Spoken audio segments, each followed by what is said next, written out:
Challenging times, every business executive needs to go through a process of juggling budgets, reprioritizing what the business really needs and what the business can afford. After having conversations with different organization, business leaders, executives, and CISOs around the globe, I wanted to really get a sense of what's really happening out there from Matt Gyde, CEO of Foresite Cybersecurity, who's sat down on the front lines to work with leaders to try and understand how they get better control of their assets, both from the users, the applications, the infrastructure, irrespective of where it is, whether it's in cloud service provider or inside their own premise environments. Welcome, Matt.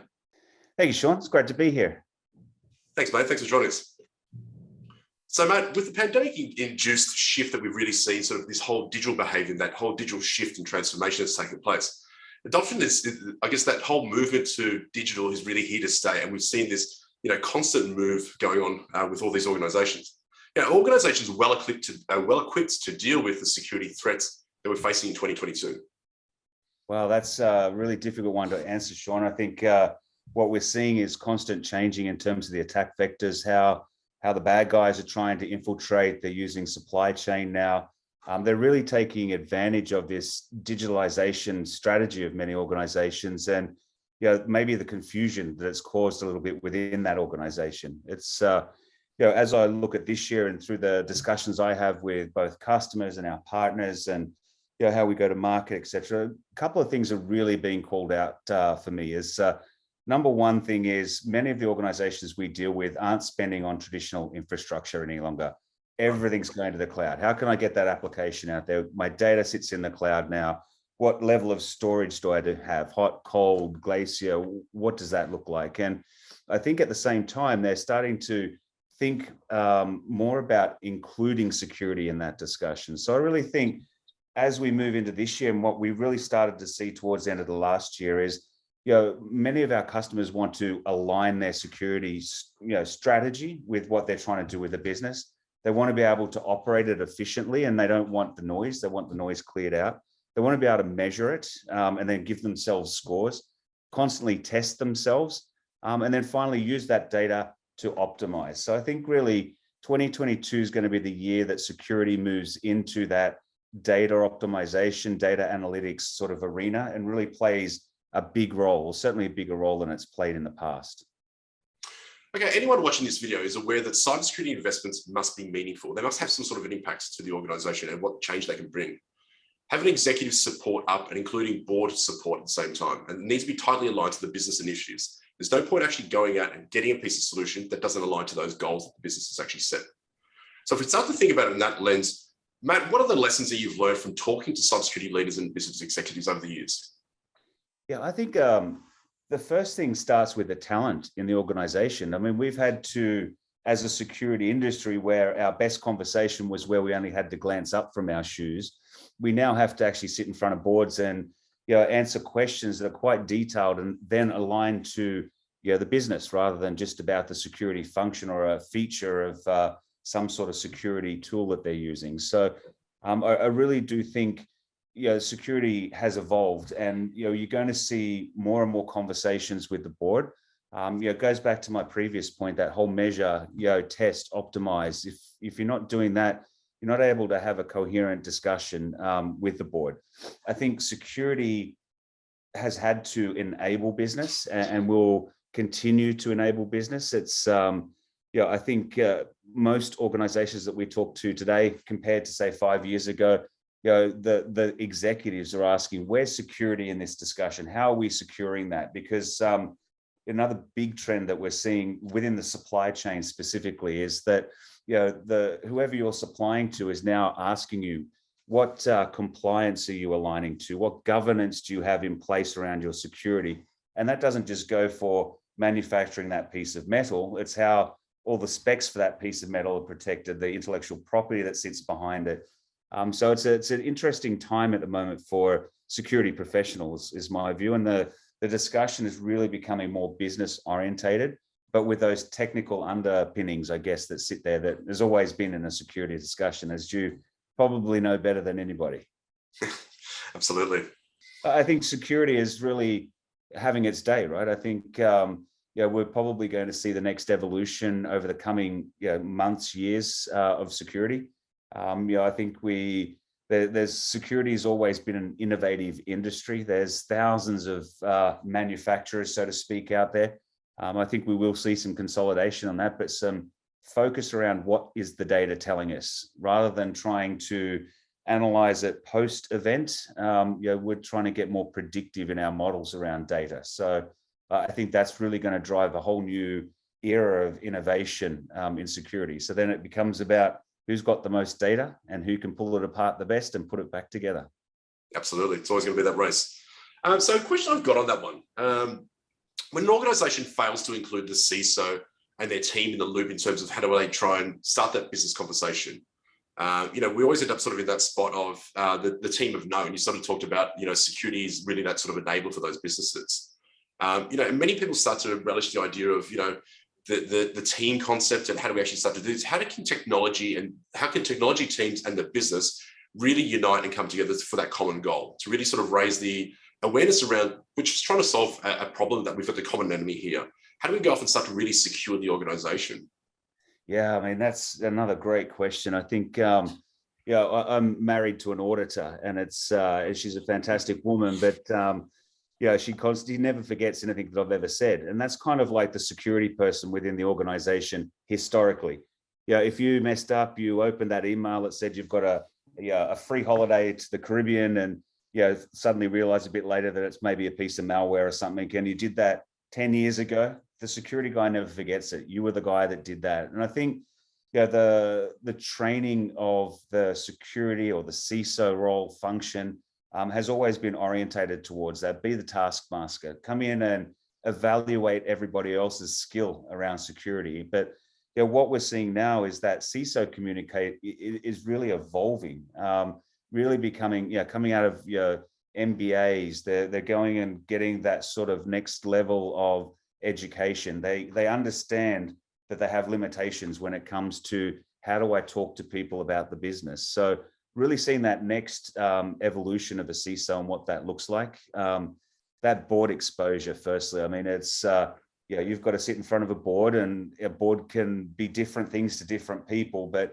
if they feel as though they're being threatened by sitting on that board, they're going to have some serious questions for you, and you're going to have to be able to explain it in business-like terms. And what we've seen, and we get to work with a lot of CISOs, and especially their transition from that, here's the technical details, to let's have a business discussion about security, moving from that no to yes sort of function, to see the feedback they get from the board when they're describing it in business terms, but still getting to the point.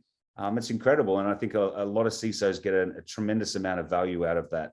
But more than that, because they're measuring things and they're able to test things and tell the company exactly the posture of security that they're in, they're able to get more budget to help them progress their programs. And I think that's one of the key functions of a CISO now, right? It's when I first came into the CEO role, I thought, I'll go out and do a bit of selling. I'll get on a keyboard and cut a bit of code.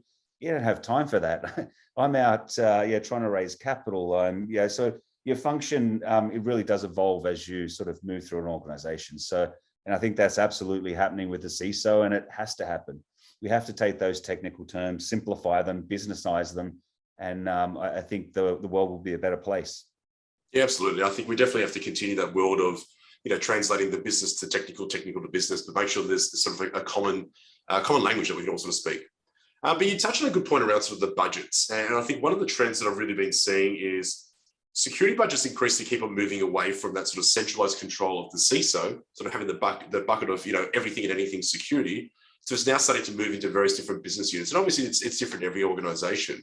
How have CISOs been moving to build tighter relations with different executives, like cross-functional groups? Yeah, I think it's been a big struggle, right? Because historically they may have engaged and they had to be the no person. So now they're fighting at a board level to get that budget approved for other people. And the idea being that we can secure at the edge rather than centrally try and secure things. That involves a tremendous amount of education. Being based in America, I think I must have to do like 5 or 6 different courses every year, and it's the same course every year around how we consume security internally within the organization, how we position it, all that sort of great stuff. And I think those sorts of training and education programs become far more important.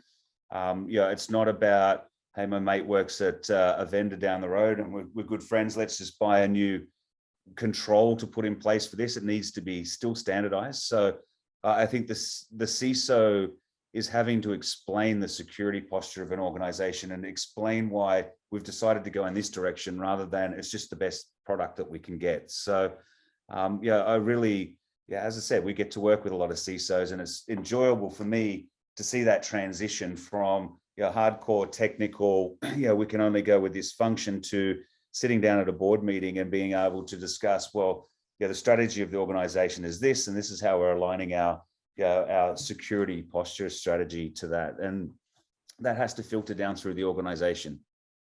Okay, mate. So I guess one final question that I've got, it's something that I've always heard many, many times over. And I've asked many different executives and CISOs over the years, what's their cybersecurity strategy? What's their vision? What's their plan they've actually got? And many times they've actually shown me a list of products and basically say, these are all the products that we're going to be buying first, second, third. And it's not a strategy, it's a shopping list. So kind of in your years of sort of working with different organizations, boards, executives, what do you think is a prudent way of actually building out that strategy as opposed to having a laundry list of these are all the things we need to buy first, second, third? Yeah, Sean, I'd be interested if you take that question to the next step and sort of then ask them, so what's that going to achieve for the organization? Yep, totally. And when I do ask that question, more often than not, you get the answer back, well, I've got a budget of X dollars, and so I'm going to spend it all, which to me isn't a strategy. It's very, very tactical, right? It's, more than likely you've had a great conversation, you've sort of with a vendor or a system integrator, and you've come up with let's go this strategy.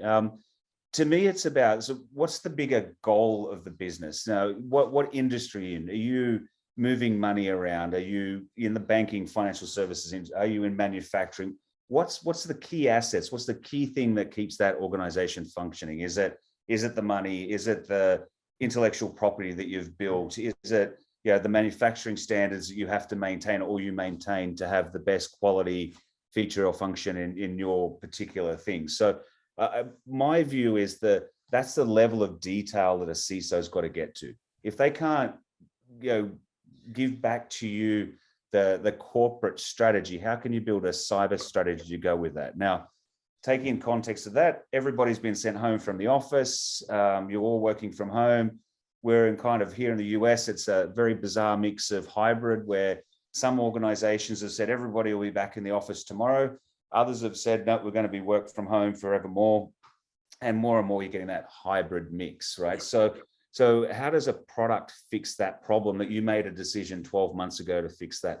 I'm going to do this because it'll fix these problems.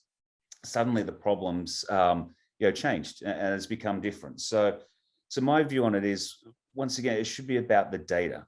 How can we get under the data? How can we analyze the data? And there's a bunch of really innovative ideas, lots of companies coming out with what to do around this space. But once I've got a hold of, I understand the strategy of the organization, I understand what my data is doing. Now let's implement a policy that surrounds that and says, these are the things that we want to do with it.